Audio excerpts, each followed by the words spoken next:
આગામી 7મીએ રાજ્યભરમાં યોજનારા લોકશાહીના મહાપર્વમાં મહત્તમ મતદારો મતદાન કરીને લોકશાહીના અવસરમાં વધુમાં વધુ લોકો સહભાગી બને, ચુનાવ કા પર્વની ઉત્સાહભેર ઉજવણી કરે એ માટે જિલ્લા ચૂંટણી અધિકારી ડોક્ટર સૌરભ પારગી અને જિલ્લા વિકાસ અધિકારી શિવાની ગોયલ દ્વારા જિલ્લામાં યુવાનોની માંડી વૃદ્ધોના મતદાન માટે પ્રેરણા આપવા વિવિધ પ્રયત્નો કરાઈ રહ્યા છે। ત્યારે સુરતની વિવિધ સંસ્થાઓ કે ઔદ્યોગિક એકમો દ્વારા પણ મતદાન જાગૃતિ વધારવાના વિશેષ પ્રયાસો કરાઈ રહ્યા છે। સુરતની પ્રખ્યાત સુમુલ ડેરી દ્વારા મતદાન જાગૃતિ માટે એક અનોખી પહેલ હાથ ધરાઈ છે।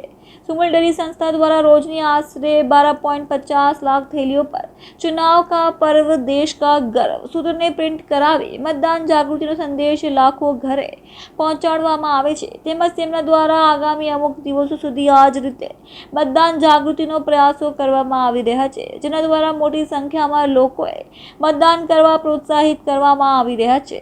Jayesh Patel, director Sumul dairy. लोकसभानी चूंटणी आवी छे। स्वाभाविक है कि लोकशाही में चूंटणी ए नागरिकों माटे एक राष्ट्रीय तहेवार है। वधु वधु मतदारों मतदान करे ए सामान्य रीते तमाम नागरिकों की सहकारी संस्थाओं और शैक्षिक संस्थाओं की पण फरज है। जे रीते चुनाव आयोग दरेक मतदारों तटस्थताथी मतदान करे दिशाना प्रयत्न करी रही होय त्यारे सुमूल डेरीए पण के दररोजનું लगभग जे सूरत शहर में जे 70 लाख जेटला नागरिकों ने दररोजનું 13 लाख दूधનું વેચાણ કરે છે।